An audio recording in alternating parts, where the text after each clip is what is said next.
La science n'agit jamais sans raison valable, et c'est d'ailleurs le cas des voyages spatiaux.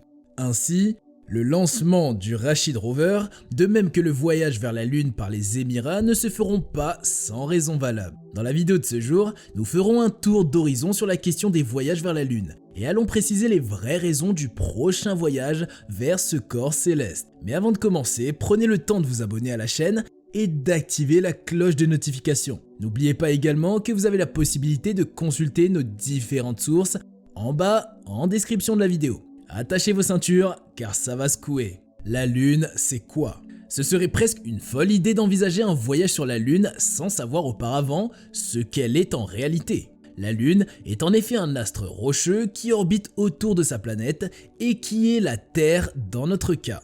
Notre Lune fait le quart de la taille de notre planète, soit environ 3476 km, et possède une masse qui fait 1/81e de celle de la Terre. Les différentes investigations scientifiques ont révélé que sa longueur de l'année, connue encore sous le terme de période orbitale, fait 27,3 jours. Avec sa distance moyenne de la Terre qui s'élève à 384 400 km, la température de la Lune oscille généralement entre -248 et 123 degrés Celsius. Les scientifiques pensent qu'elle aurait certainement vu le jour suite à une collision qui s'est produite entre un astéroïde de la taille de Mars et la Terre, il y a environ 4,5 milliards d'années.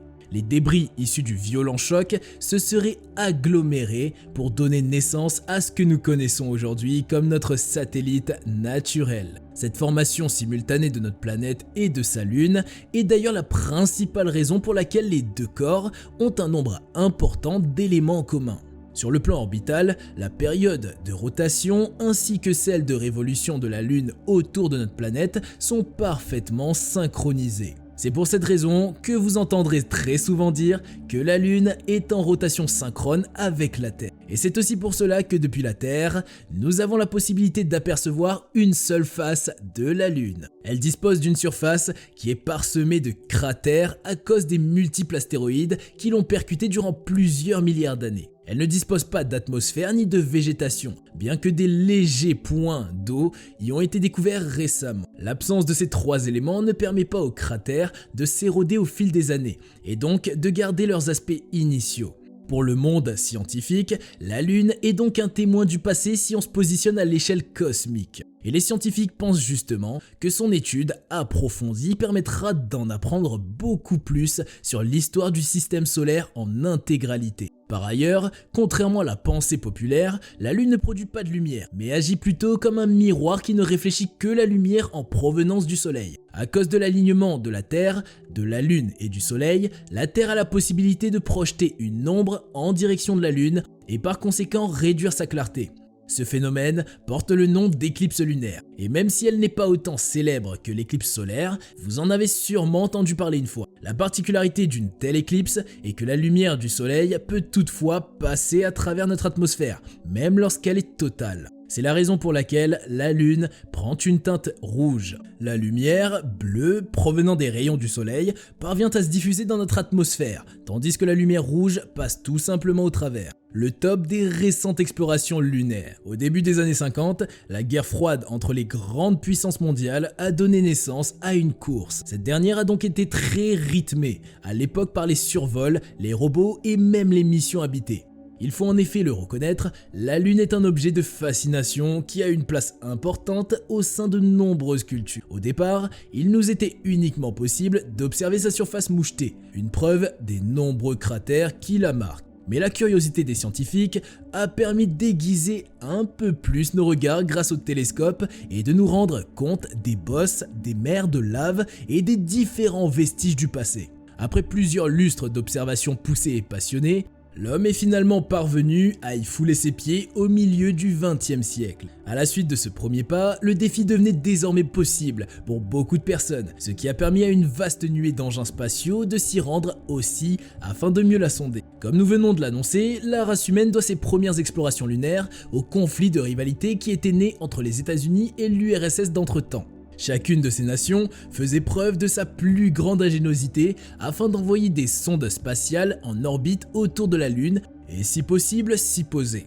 La course a été gagnée pour la première fois par l'URSS à travers la mission Luna 1. Il s'agissait tout simplement d'une petite sphère bardée de plusieurs antennes, et qui après avoir franchi la gravité terrestre a pu s'approcher de la surface lunaire à moins de 6500 km. Quelques mois plus tard, toujours au cours de la même année, Luna obtient le titre de la première sonde spatiale qui est parvenue à se poser à la surface de notre satellite naturel. Elle s'est en effet écrasée au fond du bassin de la mer des pluies à côté des cratères Autolycos, Archimède et Aristide. Mais les Russes ne se sont pas arrêtés là, car la même année a vu le lancement de la 3e mission Luna qui a permis de faire une capture des premiers clichés brumeux au niveau de la face cachée du satellite. Ils ont donc pu observer des terrains déchiquetés qui offrent un contraste très saisissant possédant des bassins beaucoup plus lisses de sa face qui est visible depuis la Terre. Suite à cela, les États-Unis sont entrés en jeu avec le déploiement de 9 sondes Ranger appartenant à la NASA. Elles ont toutes été lancées entre 1961 et 1965 et grâce à elles, les chercheurs ont pu obtenir les tout premiers plans serrés de la surface de la Lune.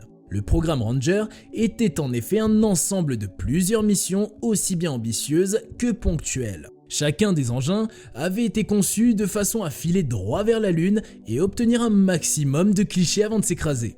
En 1995, grâce aux images qui ont été transmises par les missions Ranger en général et le Ranger 9 en particulier, les chercheurs ont pu obtenir des aperçus assez bien détaillés de la surface lunaire. Ils ont pu observer qu'il s'agissait d'un terrain accidenté, ce qui n'allait pas faciliter les recherches et la découverte d'un site d'alunissage qui pourrait accueillir les futures missions habitées.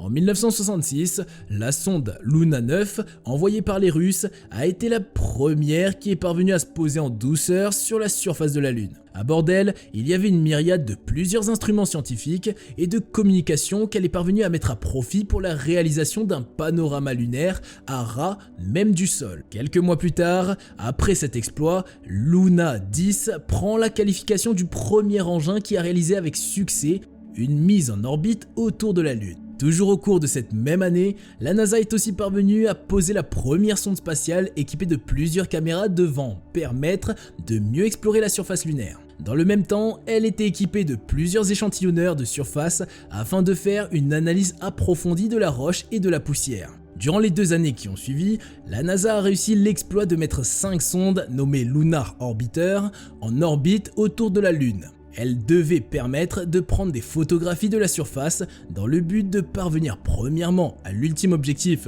qui est d'y envoyer des astronautes.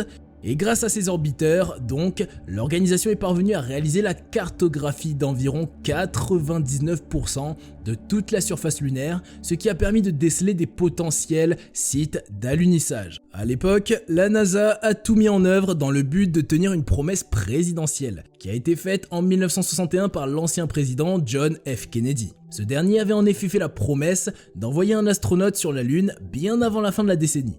Il n'a pas fallu plus que ça pour que le programme Apollo voie le jour et devienne l'un des programmes les plus onéreux de l'histoire des explorations spatiales. Lorsqu'elle a pris fin en 1972, la Lune a reçu la visite de près ou de loin de 24 astronautes au total, au cours de 9 missions. La plus célèbre d'elles toutes est Apollo 11, qui a marqué les premiers pas des humains dans un monde autre que le nôtre. Le 20 juillet 1969, Neil Armstrong, en compagnie d'Edwin Buzz Aldrin, est parvenu à se poser sur la mer de tranquillité grâce à un module lunaire Eagle, pendant que Michael Collins était demeuré en orbite autour de la Lune à bord du module Columbia. C'est un pas pour un homme, mais un bon pas de géant pour l'humanité. C'est la fameuse phrase prononcée par Armstrong tandis qu'il foulait les pieds sur la Lune. Pendant 21h36, le binôme des 2 astronautes est resté sur la Lune, avant de rejoindre Collins pour revenir sur leur planète natale. Chacune des missions réalisées dans le sillage d'Apollo 11 a permis de poser de nouveaux jalons à propos aussi bien du voyage spatial que de l'exploration lunaire. 4 mois après que l'homme ait effectué ce voyage dans ce nouveau monde, ce fut au tour d'Apollo 12 d'y effectuer un tour et de réaliser un alunissage beaucoup plus précis que ceux de toutes les missions précédentes. Après lui, Apollo 13 a frôlé une grande catastrophe lorsque les réservoirs à oxygène ont explosé en avril 1970. Heureusement, il y a eu plus de peur que de mal, car même si l'alunissage programmé a été annulé, les 3 astronautes ont survécu. Lors du 3e alunissage, qui s'est déroulé en janvier 1971, le célèbre commandant Alan Shepard, à travers la mission Apollo 14, a établi un nouveau record de distance parcourue sur notre satellite naturel, soit 2700 mètres. Et comme si cela n'était pas suffisant, l'homme s'est également octroyé le luxe de frapper des balles de golf au fond d'un cratère voisin, en faisant usage d'un fer 6 improvisé. Lancé un peu plus tard en juillet 71, Apollo 15 a été la première d'une série de 3 missions qui avaient la possibilité de demeurer un peu plus longtemps sur la Lune. Après avoir passé 3 jours à la surface de la Lune, les scientifiques étaient parvenus à collecter des centaines de kilos d'échantillons et parcouru à bord du premier rover lunaire piloté plus de 27 km. Il est vrai que l'Union soviétique avait également envoyé des rovers sur la Lune, mais il s'agissait dans leur cas de rovers contrôlés à distance. Lancés en 72, Apollo 16 et Apollo 17 sont les missions habitées sur la Lune les plus récentes. Quant à la sonde inhabitée Luna 24, qui a été lancée par la Russie en 1976, elle a été la dernière à s'être posée sur la surface de la Lune, avant que siècle suivant ne débute. Les échantillons que ces différentes explorations lunaires ont permis de recueillir ont contribué largement à l'approfondissement de nos diverses conséquences, aussi bien dans la géologie que la formation de la Lune. Suite à ces différentes prouesses qui ont été réalisées entre 60 et 70, les grandes agences qui opèrent dans les secteurs des voyages spatiaux ont tourné pour la majorité leur regard sur de nouveaux cieux durant plusieurs décennies.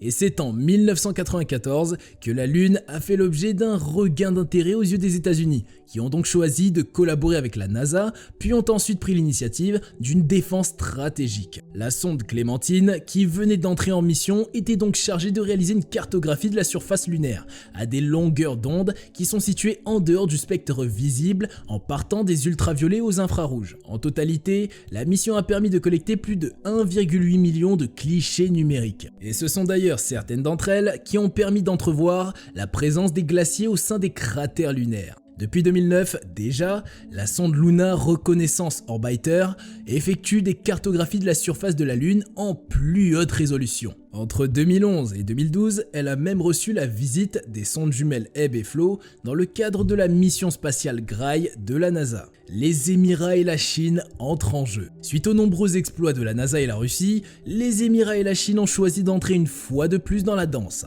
Ainsi, ils ont pris la décision d'unir leurs forces afin d'atteindre ensemble la surface de notre satellite naturel. Bien qu'ils soient liés à Washington de même qu'à la NASA, il faut reconnaître que cet accord de coopération spatiale entre un pays du Golfe et Pékin est une première de l'histoire. En effet, ça a été une réelle surprise pour une bonne tranche de la communauté spatiale internationale lorsque l'Union des Émirats a décidé de signer cet accord de coopération avec Pékin afin d'accueillir le véhicule Rashid 2 à bord de la mission chinoise nommée Chang'e 7, qui a pour mission de se rendre sur la Lune et se poser sur sa surface d'ici 2026. C'est donc le 16 septembre dernier que le premier accord spatial bilatéral entre les Émirats Arabes Unis et Grande Nation de la Chine a été signé. Les deux signataires sont le directeur adjoint de l'administration spatiale nationale chinoise, CNSA, et le directeur général du centre spatial Mohammed bin Rashid à Dubaï. Ce dernier a officiellement déclaré que Rashid 2 est une mission qui voit le jour dans le principal but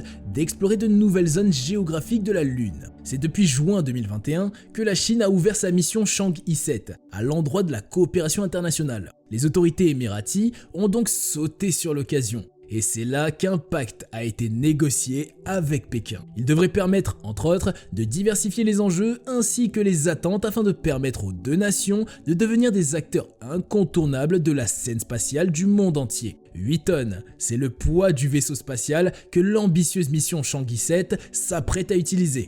Il est composé d'un orbiteur lunaire, d'un rover totalement autonome, d'un module de surface et d'une petite sonde robotisée qui permettra d'explorer les cratères en vue de chercher de l'eau. L'accord qui existe désormais entre la CNSA et le MBRSC implique que le vaisseau devrait également transporter un mini-rover mis au point par les ingénieurs émiratis.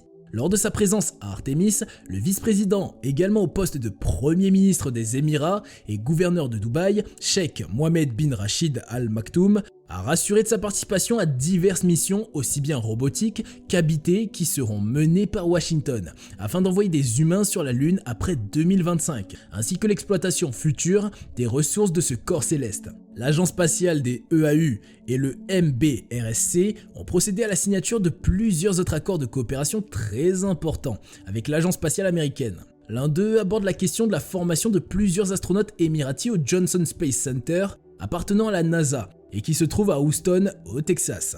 C'est d'ailleurs là que les 4 membres constituant son corps d'astronautes, soit 3 hommes et une femme, ont reçu leur formation jusqu'à ce jour. Les entreprises spatiales américaines entretiennent également des relations avec les 2 institutions. L'une des plus en vogue est celle avec Axiom, où le MBRSC a signé un contrat en avril dernier pour que Sultan Al-Neyadi, le 2e astronaute émirati, puisse s'envoler à bord du Crew Dragon 6 d'ici 2023, en direction de la Station Spatiale Internationale. Il sera aux côtés de 2 astronautes américains et un 3e de nationalité russe.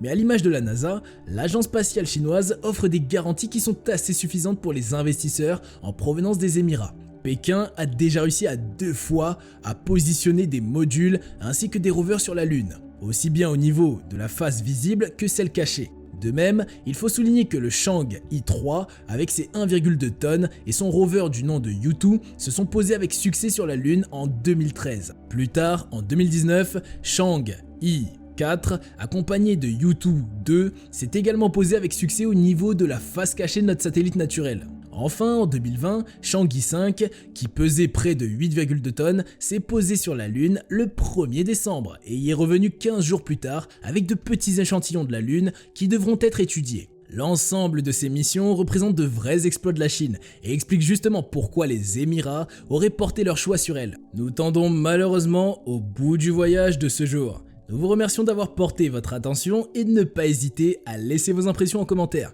Pensez-vous qu'il existe d'autres raisons pouvant justifier cet accord et ce voyage vers la Lune? Pour le moment, si la vidéo vous a plu, laissez un pouce bleu et pensez à la partager avec vos proches. Merci donc et à très prochainement sur Agora.